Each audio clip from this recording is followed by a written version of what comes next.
Hey, it's LaTanya Moore here with Real Perspectives.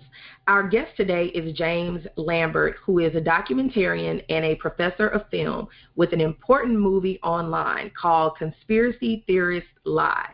It deals primarily with the assassination of President Kennedy and the way people have just fallen for so many lies surrounding the case. James is here today to discuss the film and the dangers of conspiracy theorist thinking. James, welcome to the show. Well, thank you for having me on. I'm very happy to be here. Great. So, again, this is a really big topic, and judging from what I believe, I don't think you were alive. I know I was not alive when all of this happened. So walk us through how you came to develop this particular film and interest in this particular project. Yeah, you're right. I wasn't alive at the time. I was born in 1971.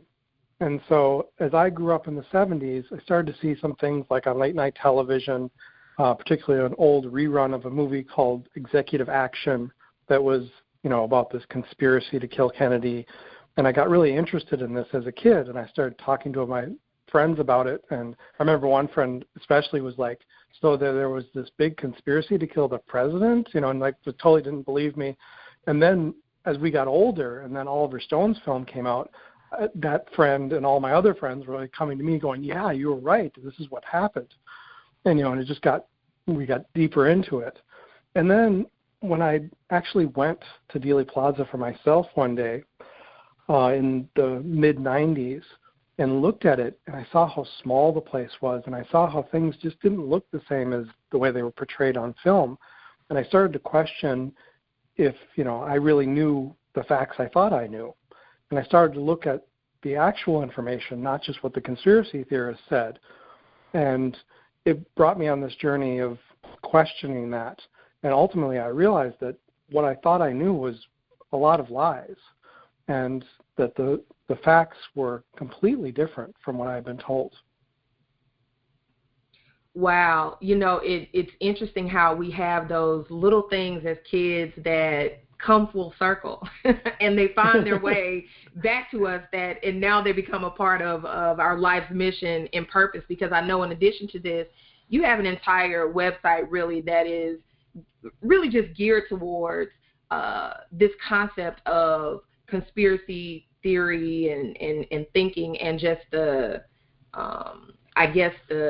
mentality behind it.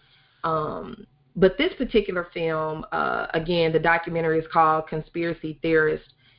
What made you actually want to do a film about it, even that visit, all of that? What's the thing that made you say, I have to do a documentary about this? Well, initially when I was in graduate school, I'm from Minnesota, but I applied to graduate schools in the South, thought I'd get away from the cold for a while. I went down to Texas for graduate school, and it was the 40th anniversary of the assassination. And I thought, well, this would be a perfect topic. To do as a film for graduate school. And so I did kind of what happened in Dealey Plaza, why people visit there, just interviewed people, and, I didn't be too biased about anything. But 10 years later, I'm back in Minnesota and living my life, and I just felt like I needed to go back down there for the 50th anniversary. And this time I wanted to be confrontational, because I see so many people falling for all kinds of conspiracy theories about whether it be, that the Bush administration was behind 9/11, or that President Obama is secretly a Muslim born in Africa, and all these kinds of crazy stories that people just feed into.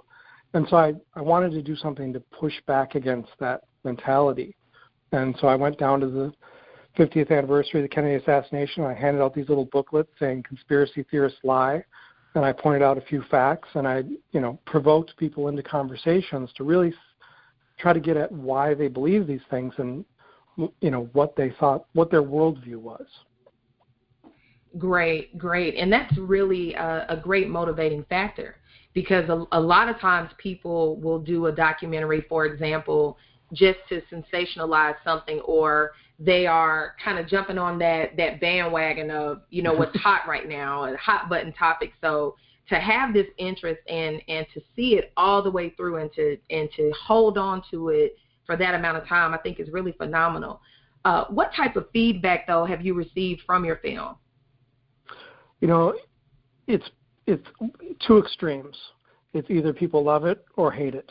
I've had a lot of conspiracy type people tell me just how horrible I am and how I must be working for the CIA or some other part of the government. And then I've had people say this is wonderfully refreshing, that somebody's, finally debunking this and finally telling me things I hadn't heard before. Great.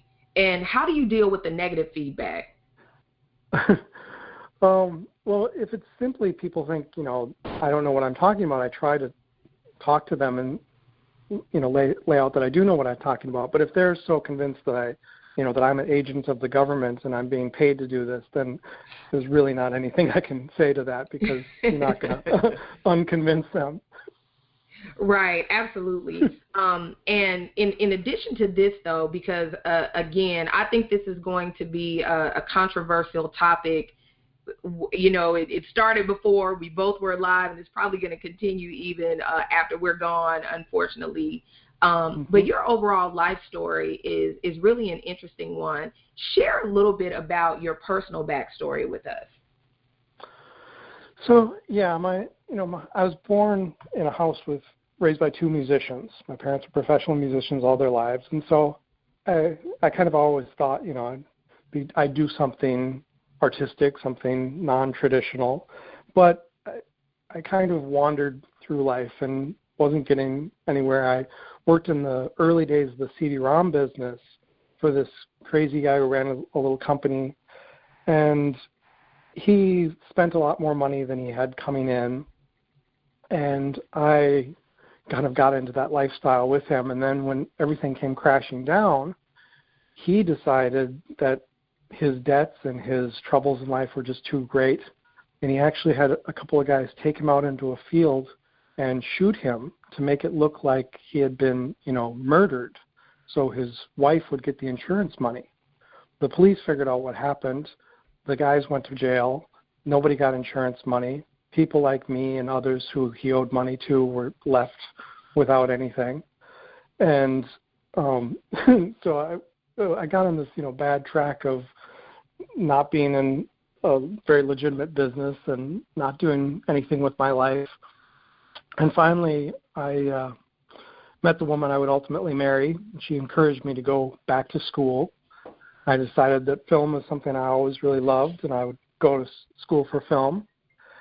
And somewhere, in there between high school and beyond, I kind of, I'd been raised in Christian faith and believed that as a child, and then just suddenly thought that I was, too smart for all that I didn't need that kind of stuff. And I think it was somewhere after 9/11 when a lot of people started questioning, what the world was really like and what we really believed. I started to think maybe I wasn't too smart and maybe I did need something else in my life. And then certainly by the time my son was born in 2009, I really felt like the world was, I don't know, but I felt like there was definitely a God when I had my son, and I felt like I needed to stop thinking I was so smart about everything, and really look at things fresh. So wow, that's kind of my journey. Yeah, I love it. I love it because it's very authentic to have those type of experiences, and I think it's always good for at least the Real Perspectives listeners to get a real perspective, to understand that our guests are people too, and they go through struggles. And, again, you have this controversial documentary. You clearly have a controversial website in view, because we know everyone in America, lots of people in America, they like conspiracy theories. They love to just try to push that thought. And so to also have this other very personal struggle that's going on, and challenge some of the beliefs that you grew up with, I think is really key to what's pushing you in doing all this. But throughout all that, and that's a lot to have to deal with, what really kept you going from giving up? I mean, was it meeting your wife? Was it these other things? What's that one or two things that really kept you going? Definitely meeting my wife did. Going back to school and feeling like I was finding a purpose, both professionally and personally, made a big difference. There were several years there where I just kind of didn't really do much. I wasted my time, and to get back on track and actually be working towards something made a huge difference. Great. Now, you have both a blog and a radio show. Tell us about those projects. So I have a blog called This Must Be the Place, and so I started a little podcast as well called This Must Be the Podcast. And I write about various subjects, from film to history and current events. I've written a number of things recently as to my opposition to Donald Trump's candidacy, because it's just been so forefront in the news. But I'm trying to get, hopefully after this election cycle is over, I'd like to get more into discussing film again rather than politics. So what are some things, and I know this, I guess, is a little bit off, but on topic. Do you think that there is a conspiracy behind Donald Trump's candidacy? There's some conspiracy theorists out there that I believe think that may be the next project. Yeah, well, at first you were hearing all these stories that he was really a secret plant from the Clintons, and now you're starting to hear all these stories that he's a secret plant from the Russians. So yeah, you hear a lot of stuff. Well, that may be a good next film. Awesome. So, James, what would you want our Real Perspectives listeners to gain or take away from your entire school of thought on conspiracy theory? Well, I think people should realize that, yes, bad things happen, and people do conspire from time to time. Anytime people, plot to kill someone, to steal something, that's a conspiracy. But these vast conspiracies, these ideas that somebody controls the world, that they run all the media and they run all the political parties, and they do all, that they can have control over multiple generations of time and manipulate everything, is just beyond reality. It's a Hollywood movie. It's not reality. And I also think they should realize that the history of conspiracy theories is deeply tied into a history of racism. I mean, our conspiracy theories come out mostly from a history of hating the Jews, blaming the Jews for everything. All the original conspiracy theories were all about how the Jews run the world. And now they've kind of branched off into other things. But it's still all rooted in a very racist view of the world. And both of those mentalities are mentalities that we have to try to weed out the best we can from society. Awesome. Great takeaways. So where can our listeners follow you and keep up with all the great things that you're doing? Well, the easiest thing to do would simply go to jamesklambert.com, and then you can find everything there. My blog writings, my other writings, my film work, my audio work, all of it. Awesome. Well, Real Perspectives listeners, you heard it from James Lambert, the man himself. I'm your host, LaTanya Moore, with Real Perspectives, where we seek real people with real issues and real solutions from real perspectives.